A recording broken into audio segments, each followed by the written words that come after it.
NBA playoffs is here, and that means certain players have a ton of pressure on them to perform this playoff season.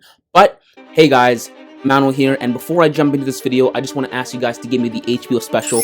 That is the Help a Brother Out, and you can do that by hitting the subscribe button and leaving a like underneath this video. I'm not one for long intro, so let's jump into the story. Today is April 12th and the last day of the NBA play-in tournament, which will officially mark the beginning of the NBA playoff season. And with that, I wanted to make a video detailing and listing my top 5 players I think have the most amount of pressure on their backs to perform this playoff season. And by pressure, I mean the pressure to win it all. It's not okay to just go to the NBA Finals. It's not okay to just go to the conference finals. You have to come out on top. And the reason why these players are on this list is because winning an NBA title would be imperative and would make all the difference for their legacy. And many players on this list have a plethora of reasons why winning this particular playoffs would make all of the difference in the world for them. I'm going to be doing a countdown from number 5 all the way to number 1, with number 1 being the player with the most to gain if they were to win a championship. So without a doubt, let's jump into this list. At number 5, I have Nikola Jokic. The reason I have Nikola Jokic making this list and being number 5 is because of this. It's finally time for Nikola Jokic to win an NBA championship. The Denver Nuggets organization has done a tremendous job of giving Nikola Jokic everything he needs in order to win a championship. They've built a great team around him. They've drafted great talent. Jamal Murray, Michael Porter Jr. They've developed all those talents. They've acquired role players like Aaron Gordon. They've drafted secondary talent like Christian Braun last year, who's turned out to be a really great addition to the team. They've done everything they can do as an organization, as a front office, to build around Nikola Jokic and give him all the tools he needs to win an NBA title. Nikola Jokic is a 2-time MVP, a back-to-back MVP, and might even win it again this year, and he would be a 3-time MVP, three-peating for the first time since 1984. If he were to do that, the only thing left on his resume to do would be to win an NBA title. His team this year is fully healthy, unlike last year when he had to carry his whole team because Michael Porter Jr. and Jamal Murray were injured, and he had to go up against the Golden State Warriors in the playoffs last year, in which he lost in 6 games, and the Golden State Warriors eventually went on to prove they were the best team last year by winning the NBA Finals. And on top of that, his team is the best team in the Western Conference with the best record.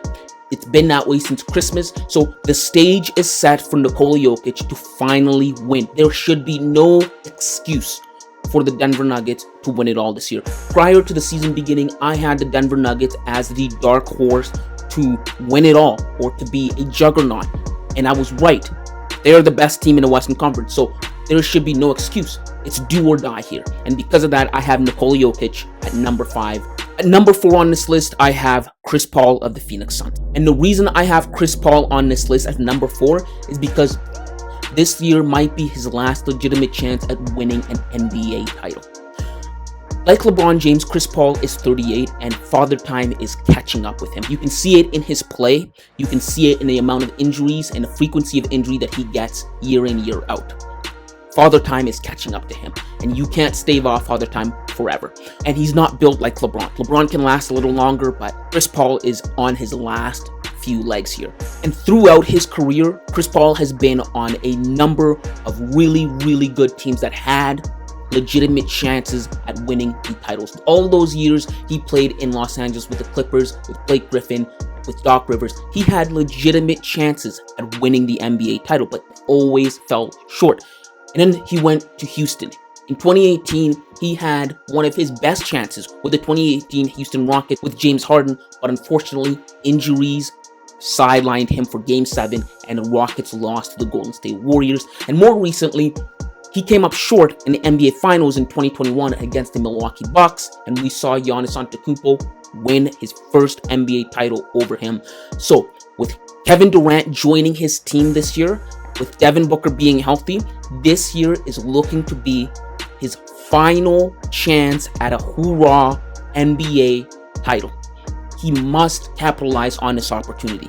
This is a once-in-a-lifetime opportunity for him. I think if he wins a championship this year, he probably would retire. And also, I think if he doesn't win a championship this year, he'd probably retire as well, because his age is just catching up to him. He's at the age at which Kobe retired. Because of that, the pressure is on Chris Paul to win an NBA title this year. The stage is set for him. Everything is looking nice. Everything is looking pretty. The Phoenix Suns are healthy. They have Kevin Durant. Devin Booker is a great scorer. Last year, they came up short against the Dallas Mavericks, but this year is looking up to be the year he might be able to actually win an NBA title. And I have him at number 4. And so with that, we move into my top 3 players with the most to prove this NBA playoffs. And at number 3, I have none other than Kawhi Leonard. The reason I have Kawhi Leonard at number 3 is because Kawhi Leonard is the player that ushered in this new age of load management, in which players feel justified in taking games off in order to rest for later dates, taking the regular season unserious in order to be 100% come playoff time. Ever since Kawhi Leonard joined the Los Angeles Clippers, he has taken off a ton of time. In fact, this year he's only played one back-to-back game in an attempt to be 100% come playoff time.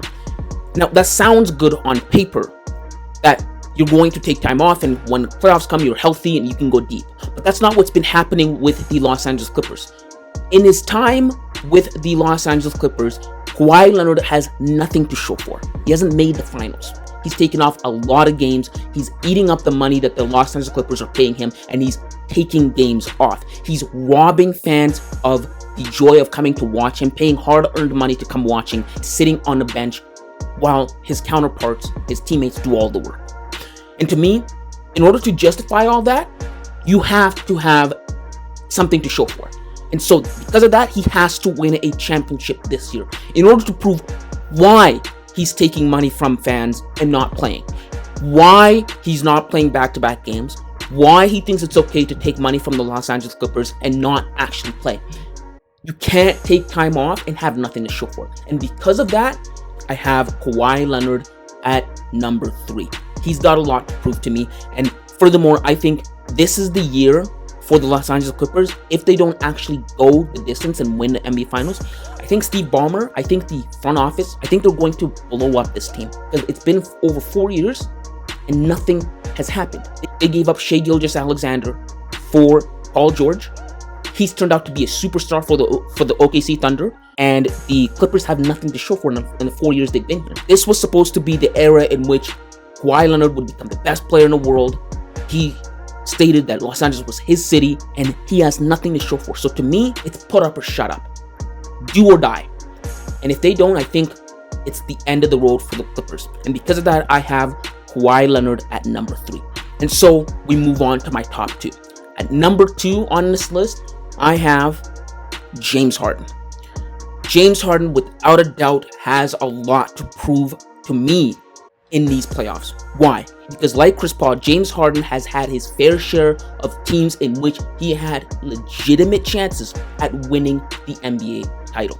In fact, James Harden has been in the NBA for 14 years and he's not ever once missed an NBA playoffs. Subsequently, because of that, he's choked more times than I can count. James Harden was my favorite player growing up. I used to watch every Houston Rockets game, cheering him on. He's come up short. He's choked to teams he had no business choking to, like a San Antonio Spurs team that didn't have Kawhi Leonard. And like Chris Paul in 2018, when he had his foremost best chance at winning an NBA title, when the Houston Rockets were the best team in the Western Conference and they took the Golden State Warriors that had Kevin Durant on it all the way to 7 games, he came up short. He choked. The Houston Rockets shot 0 for 21 from the three-point line and they choked. And in the last 2 years, James Harden has jumped ships 2 times. From the Houston Rockets to the Brooklyn Nets, from the Brooklyn Nets, and now he finds himself on the Philadelphia 76ers. Philadelphia 76ers this year is a contender, a really, really good team. They have Joel Embiid competing and playing at an MVP caliber level.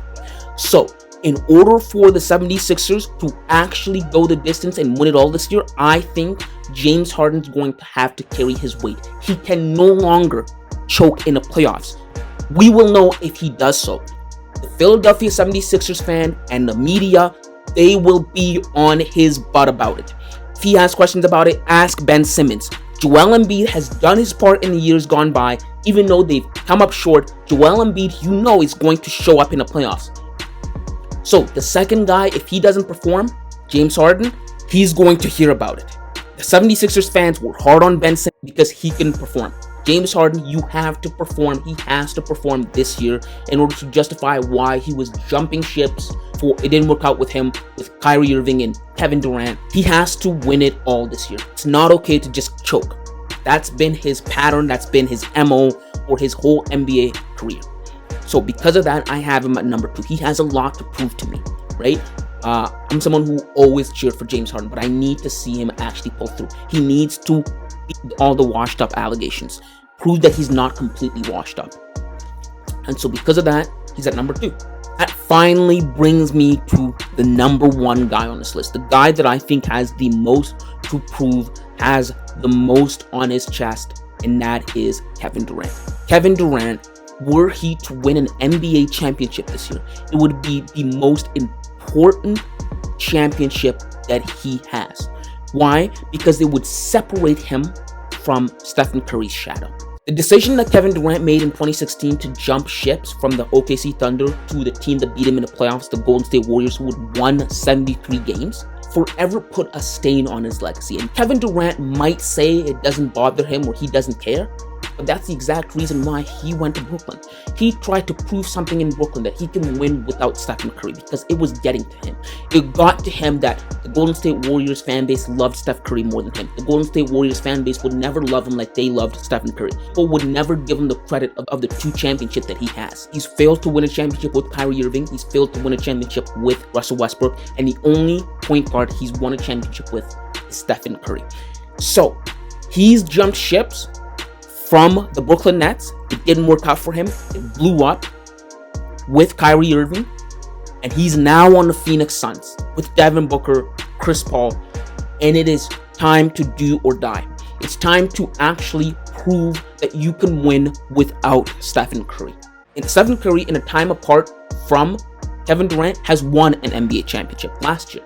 And Stephen Curry has played less games, less seasons in the time he's been apart from Kevin Durant. He missed a whole season.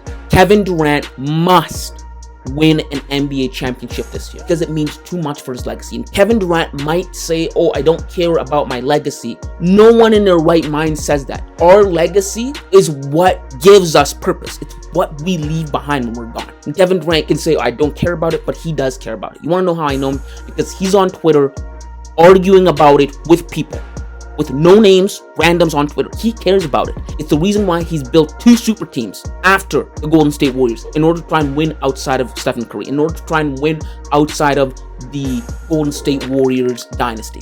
And to me, he must, or we're just going to look at Kevin Durant completely different. But yes, those are my top 5 guys, of which I think need or have the most to prove this NBA playoffs. If you like this kind of content, make sure to hit the subscribe button, leave a like, and until next time, kids.